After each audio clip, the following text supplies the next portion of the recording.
Mukhang ginalit ni Coach Shot ang mga Ginebra fans Sa pahayag kasi niya sa press con, sinabi niya na hindi na raw nila kailangan maging swerte para talunin ng Ginebra at pwede na raw nilang i-claim na TNT in 6 daw. Aba, bakit kaya nasabi ito ni Coach Shot at anong ibig sabihin niya? Naku Coach Shot, lagot ka sa mga Ginebra fans, baka kukuyugin ka na nila niyan. Alamin ang iba pang detalye sa press con. Pero bago natin ipagpatuloy, kung nais mong suportahan ang aking channel, just click subscribe and share. Kung iintindihin mong mabuti ang statement ni Coach Shot, talaga niyang sinabi, hindi daw nila kailangan ng swerte dahil kaya daw nilang maglaro play by play at kampante nga si Coach Shot na magagawa nila yan. Sinabi pa niya na sharpened at maganda na raw talaga ang composition ng team kaya nagpapasalamat si Coach Shot na hindi na raw nila kailangan maging swerte para talunin ng Ginebra. Sunod naman niya sinabi, problema daw dito, pagdating sa swerte, wala na raw masuswerte pa sa Ginebra kaya mas nagiging interesting daw ang series na ito. Pero ang huling statement talaga niya ang nagpainit ng dugo ng mga Ginebra fans. Alam niyo ba kung anong sinabi niya? Kapag nanatili daw ang consistency ng tropang Giga, sila daw magcha-champion sa Game 6. Alam niyo, ito lang masasabi ko kay Coach Shot. Maraming factors ang dapat i-consider bago niya i-claim ang panalo. Actually, hindi naman natin sinasabi na mali yung sinabi niya. At somehow, may punto din naman. Pero dapat alalahanin ng TNT kung ano ang pinanggalingan nila. Atras tayo sa semis match. Ang nakalaban ng TNT ay Ross, diba?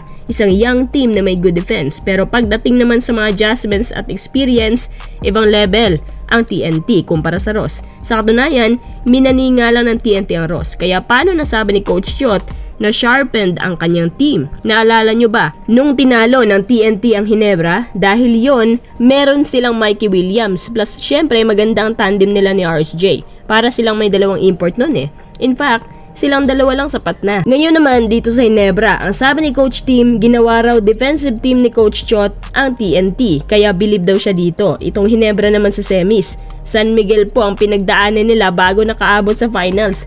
Kaya Ginebra talaga ang pwede mong sabihin na sharpened.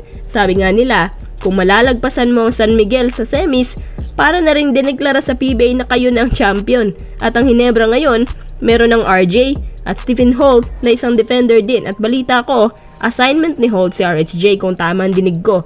Habang itong si RJ naman, assignment niya agawin ang atensyon ng defenders at magpaulan ng tres kung kinakailangan para talaga mabasag ang atensyon ng TNT defenders. Kung sa mga players naman, same players pa rin ang binibida ng TNT maliban kay Nambatak. Ang TNT may Calvin Oftana, RR Pugoy, Jason Castro which is maganda panlaban sa mga bagong salta ng Ginebra. Pagdating sa big man, Poy Eram nakabalik na. Japet naman nagaling sa hard defense kay Junmar. Malaking bagay pa yung athleticism ni Japet kumpara kay Poy, pero kapag bumalik ang shooting ni Poy, mahirap yung tapatan. Para sa akin lang, medyo nakalamang Ginebra pagdating sa experience sa series na to. In short, Ross lang naman ang pinagdaanan ng TNT, habang Ginebra, sobrang bardagulan talaga. Malapit pang umabot ng Game 7. Pagdating naman sa imports, syempre, RHJ, subok na yan. In fact, parang siya at ang nangunguna sa import race ngayon. Si JB naman bukod sa scorer type, magaling mag-setup, chemistry player pa. Ang advantage din sa Ginebra, hindi nila kailangang ibabad si JB all the time, which is good sign din para makapagpahinga at masustain ang lakas nila hanggang sa dulo ng series. In fact, mas mataas ang percentage ni JB sa 4-point line kumpara kay RHJ. Kung sa consistency naman, halos parehas lang dalawa at parehong subok. Mataas ang reach ni RHJ at advantage niya yan sa perimeter shots. Si JB, anytime anywhere, parang walang ka-off night ang nilalaro niya. Magandang match up ang imports natin ngayon. Tungkol naman sa sinabi ni Coach Shot na maswerte lang daw Ginebra, well, para na rin yung sinabi na swerte lang din ang panalo natin laban sa Latvia at ang gold medal natin sa Asia Cup, diba? So anong masasabi nyo sa mga pahayag ni Coach Shot para sa Ginebra?